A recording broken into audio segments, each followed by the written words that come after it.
Welcome to Eye Contact. I'm Paul Rosen, and today we're talking to Dr. Dan Reinstein about his new book, The Surgeon's Guide to Smile. Dan, welcome. Thank you, Paul. You've been a proponent of Smile from the very beginning, and I just wondered if you could tell us what's in the book and what it covers. Well, I mean, a slight correction. Right at the beginning, I was actually one of the most skeptical people about Smile. The beginning was 2007. I hopped on board around 2010, between 2010 and 2012, when the procedure was starting to achieve similarity to LASIK. And there wasn't any indication early on that it was going to. But since then, we started in earnest treating patients routinely about 2012. Mm-hmm. And I guess what the decision to write a textbook was very difficult for me, because I would never have considered doing that. As you know, I prefer to write papers, scientific papers.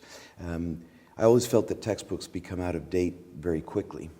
This, however, was done because I felt that we had a culmination of 4,000 consecutive cases that we could intricately analyze. Video,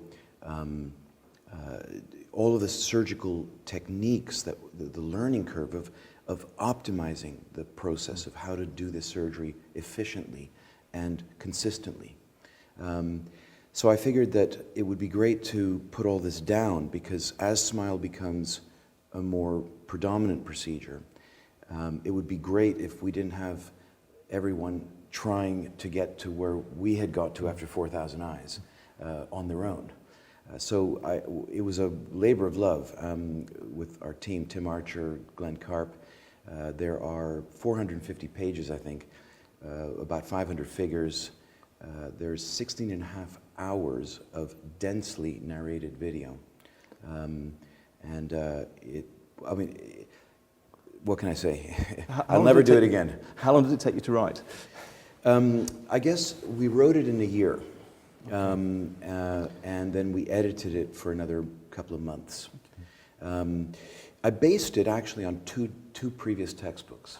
The first one was George Waring's radial keratotomy textbook. Okay. And what I liked about that is that even though, of course, George sacrificed his own textbook by doing the long-term studies of RK, the textbook survives because it is actually a textbook of refractive surgery. And so what we did was to make sure that this is a complete text for someone who's never done refractive surgery, okay, to be able to take up refractive surgery, learn all of the aspects of refractive surgical, refraction, wavefront, all of the things that you need to understand, topography, keratoconus screening, then the procedure, of course, and then the management of complications. Okay. Yeah. I mean, as you say, textbooks get out of date. So how is this? How are you going to update this? How do people keep current? I think that well, it's hard to know what's going to happen in the future. Sure. One thing that could change is that the ease of removal of the lenticule could become much more simple.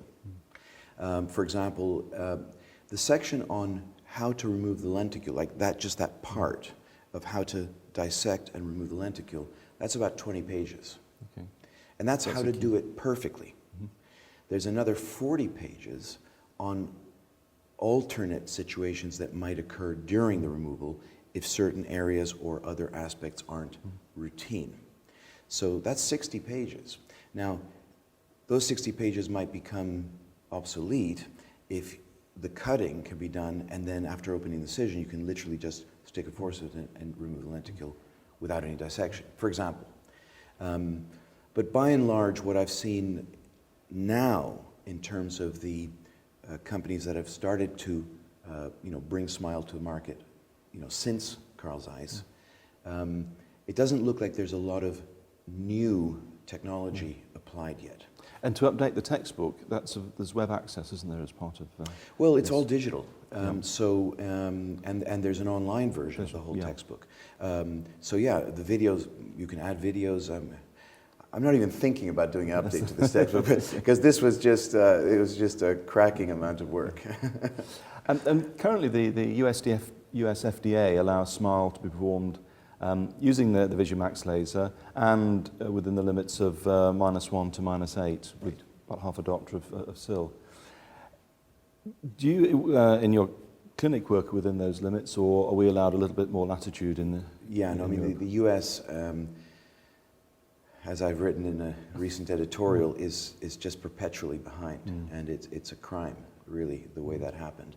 And the way it continues to perpetuate, despite the mantra and the purpose of the FDA, they're kind of acting against their own purpose. But no, the textbook and actually the procedure was launched with the ability to treat between, I believe, -0.5 and -14, and we can treat up to +8 in terms of parameters. And the cylinder can go up to 7 diopters of cylinder. So the geometry of these lenticules is just, obviously, they're equations, so they're extrapolations. The US will, I mean, this recording will survive online, but you know, the FDA is about, we think, to approve astigmatism. You know, we're in 2018. We were able to do that in 2007 with the VisuMax when it first came out. So that's how behind things are in the US. The textbook deals with every aspect, however. Yeah, all aspects. And say I was a -2 myope, and I came to you, and I said, I've heard about PRK, I've heard about SMILE, I've heard about LASIK, what should I have? What would you say to me? Yeah, so in our practice, we do just that. You know, we don't really ask the patient what procedure they'd like. Often people will say, well, you could have this procedure which hurts for 5 days or not, and then you might take a few weeks to start to see, and it's less expensive. Or you can do this one with a microkeratome, which is a little bit more, or if you don't want a blade slicing your eye, you can have a gentle laser creating, and then you up and up it.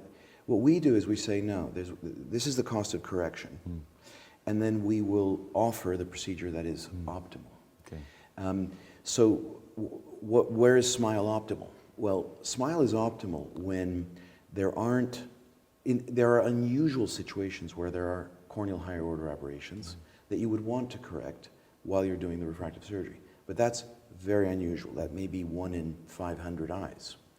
So by and large, if a patient is myopic now and they don't have myopia that's below -1, I mean, you can treat lower, but the visual recovery is a little bit slower than LASIK in some cases. So, and if someone is a candidate for LASIK and a candidate for SMILE, then why not do SMILE? It's less invasive.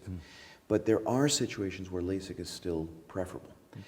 In our practice, for example, now, and I would say we are fully matured in terms of our use of SMILE, we do about 80% of our myopia treatments with SMILE.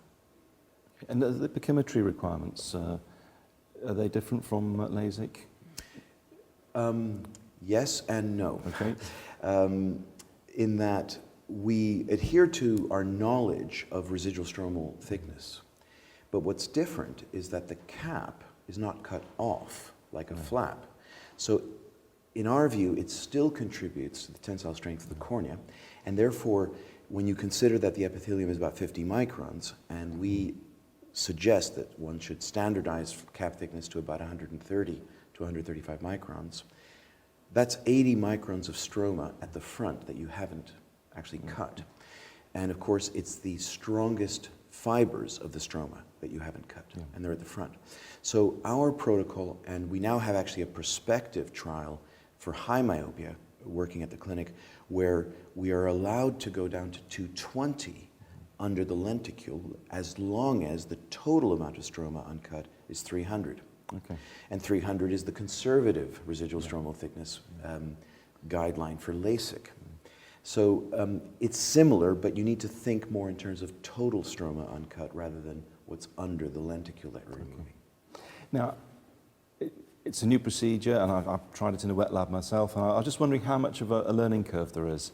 for new surgeons? You know, it depends a bit on how much LASIK experience you have, particularly how much LASIK experience you have with the device that's cutting the lenticle. So with the VisuMax, in the case of the Zeiss solution, the more experience you have to start, the easier the learning curve. Because if we think about the procedure in terms of, you know, the docking, the centration, the lenticular removal, that's the procedure. The docking and centration is critical to the outcome. And that is, there's a lot of experience required, and I would say that I recommend people do at least 50 patients at LASIK, and I mean, I'd done 16,000, so that's not feasible to request, but if you haven't done 100 flaps, and during those 100 flaps, tried and developed your technique for centering on the vertex of the cornea, that's what you need to do. I mean, so that, as far as the technical aspects of removing the lenticle, I would say that it doesn't require, well, certainly doesn't require more skill than bimanual phaco. And it's only in one plane, so it's less skilled than bimanual phaco, let's say. So I don't think that technically, surgically, it's a challenge. What I think is that if you consider the learning curve of SMILE overall, it is actually shorter than the learning curve of LASIK. Because flap management is harder than removing a lenticle. Yeah. And particularly intraoperative, not just, but perioperative flap management, if there's a microfold at day one that you won't leave in. So I think LASIK is actually harder to, I train fellows, and it's harder for me to train fellows in LASIK than in SMILE. Okay. And what do you cover in the book about complications and tips for avoiding them? Yeah, well, you know, prevention is better than cure, Erasmus, but we have a large portion of the textbook dedicated to the management of specific complications that are generated by SMILE, which are, you know, things like retained lenticule, remnants, irregular, you know, borders, difficulties in dissection, but we also include therapeutic refractive surgery section, which applies to any corneal refractive surgery or any irregular corneal surface. So the principles of how to regularize an irregular cornea are also part of the text, because we wanted it to be, you know, beginning to end refractive surgery. Dan, thanks very much for joining us today, and I look forward to reading your book. And as we all know, you're well known for someone who blows his own horn. Yeah, as a matter of fact, I did think of that, and let's play something. Fantastic. Improvised. I don't know what I'm going to play, but let's...